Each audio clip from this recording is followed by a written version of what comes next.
नमस्कार मित्रों, पिछली वीडियो में देखा भीमा के गुरुजी बाबा साहब की कुछ किताबें पढ़ने के लिए भीमा को देते हैं और कहते हैं तुम जब पढ़ लिख जाना तब इन किताबों को पढ़ना और आने वाले कल के लिए भी कुछ बताते हैं। तो आइए मित्रों अब जानते हैं इससे आगे का। भीमा बाबा साहब की किताबें देखती है जो भीमा के गुरुजी ने दिया था। तभी भीमा के पिताजी आकर पूछते हैं भीमा ये क्या पढ़ रही है। भीमा कहती है बाबा साहब डॉक्टर भीमराव अंबेडकर जी के बारे में लिखी हुई किताबें गुरुजी ने दिया है। भीमा के पिता परेशान होकर कहते हैं अरे ये क्या भूत सवार हो गया है। तभी भीमा के चाचा आकर कहते हैं ये भूत ठीक है भैया, अब पहली बार कोई किताब लेकर आया है तो चाहे पढ़ना आए या ना आए हमें तो बहुत खुश होना चाहिए। पिताजी कहते हैं तुम ही हो जो इसको सर पे चढ़ा के रखे हो। फिर भीमा के चाचा कहते हैं भैया साल भर में 30-32 ऐसी जगह नाचते हैं जहाँ किसी का बेटा पढ़ लिख कर नौकरी पाया होता है, तब वो लोग हमको खुशी में नचाते हैं। तो एक बार पढ़ लिख कर खुशी होने की वजह से इस घर में भी नाचने की उम्मीद लगा बैठे हैं। जिस दिन भीमा पढ़ लिख कर कुछ बन जाएगी उस दिन ये छबीला जीवन भर का सबसे अच्छा नाच करेगा। फिर सुबह होती है, भीमा फिर से विद्यालय जाती है। विद्यालय के अध्यापक फिर से भीमा को झाड़ू दिखाते हैं और कहते हैं आज भी तुम वही काम करोगी जो कल किया था।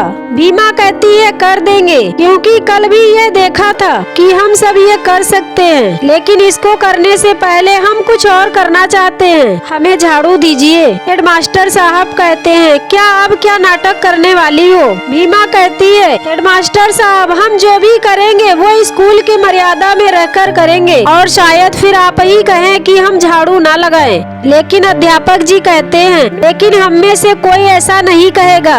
भीमा कहती है झाड़ू दीजिए, तो फिर सब यही कहेंगे कि हम झाड़ू ना लगाएं। भीमा झाड़ू उठाती है और फिर स्कूल के चपरासी के पास जाती है और कहती है ये झाड़ू आप ही विद्यालय में लगाते हैं जिसकी आप तनख्वाह लेते हैं, तो ये काम आप ही कीजिए, क्योंकि हमारी 3 दिन की शर्त है, हमको 3 दिन टिकना है इस विद्यालय में। लेकिन अगर आप अपना काम नहीं करेंगे तो हम शिकायत कर देंगे थाने में, और अगर आप अपना काम करने से मना किया तो आपकी नौकरी भी जा सकती है। चपरासी गुस्सा कर कहता है देख रहे हैं मास्टर साहब, कल की आई हुई लड़की हमको हमारा काम बता रही है, अरे समझाइए इसको, और आप सबके चक्कर में हम अपनी नौकरी नहीं गवाएंगे। एक बार तो डीएम बुला चुकी है, ये दोबारा कभी भी बुला लेगी। भीमा झाड़ू देती है और कहती है अपनी नौकरी बचानी है तो अपना काम कीजिए। फिर चपरासी झाड़ू लेकर वहाँ से चला जाता है। भीमा के भैया ये सब बाहर से देखते हैं। भीमा अब अध्यापक से कहती है इस विद्यालय के बाहर जो खेत चौराहे पर ऊंची बिरादरी के लोग होते हैं उन लोगों से हम अलग हैं, और कहती है आप गुरुजी हैं, शिक्षा दान कीजिए, सही मार्ग बताइए। हमारी बिरादरी को परेशान करने के लिए पूरा गांव है, पूरी दुनिया है, इसीलिए आप हमें परेशान ना करें, गुरु हैं आप, हमें बस पढ़ने दीजिए। तब हेडमास्टर साहब कहते हैं तुम सही कह रही हो, हम लोग गुरु हैं तुम्हारे और तुमको हम सही दिशा दिखाएंगे, तुम यही खड़ी रहो।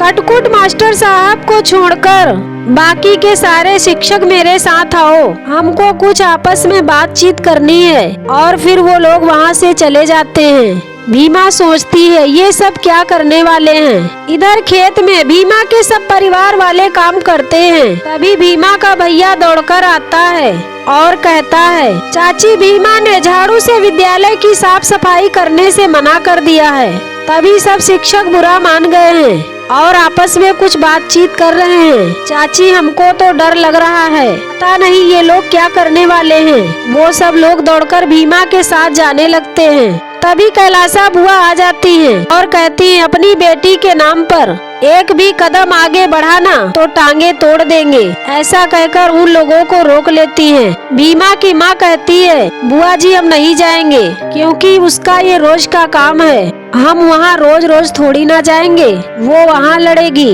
और हम हमारा संघर्ष यहाँ करेंगे। कैलासा बुआ कहती है ठीक है, अच्छा किया जो तुमने अपने दिल में पत्थर दबा लिया है, क्योंकि जिस रास्ते पे तेरी बेटी चली है पता नहीं कब किस दिन मर जाए तो तकलीफ थोड़ा कम होगी।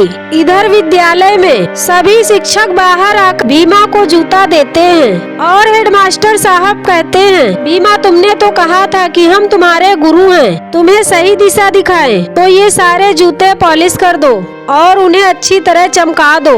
और बच्चों से कहते हैं, चलो सब लोग अपनी अपनी कक्षा में जाओ और तुम अपना काम अच्छे से कर लो।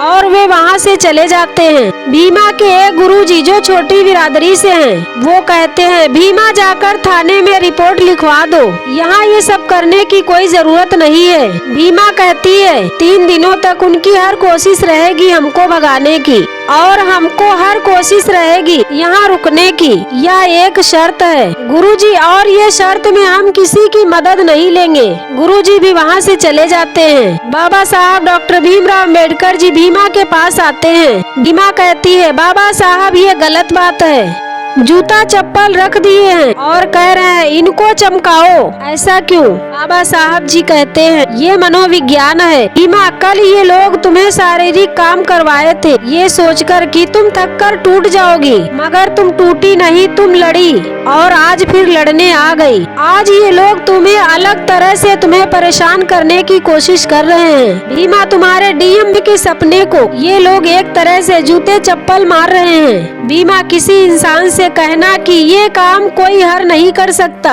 ये कम खतरनाक है। ज्यादा खतरनाक तो ये होता है किसी से ये कहना कि वो सिर्फ यही काम करे, पर ये सब तुम्हारे साथ यही करने की कोशिश कर रहे हैं। माँ कहती है, तो अब हमको क्या करना चाहिए बाबा साहब? बाबा साहब जी कहते हैं, भीमा नींबू का शरबत पिया है कभी तुमने? भीमा कहती है, हाँ पिया है। बाबा साहब जी कहते हैं, तो सीखो उस शरबत से। अगर कोई तुम्हारी ओर खट्टा नींबू फेंके, तुम उस खट्टे उपहार को मीठे शरबत में बदलकर पीने का हुनर सीख लो, समझी? भीमा कहती है, समझ गई बाबा साहब। और इसी के बाद एपिसोड नंबर 13 समाप्त हो जाता है। मित्रों, ये जानकारी आप लोगों को कैसी लगी कमेंट कीजिएगा और हमारे चैनल को लाइक और सब्सक्राइब कीजिएगा। जय भीम, जय भारत, जय संविधान।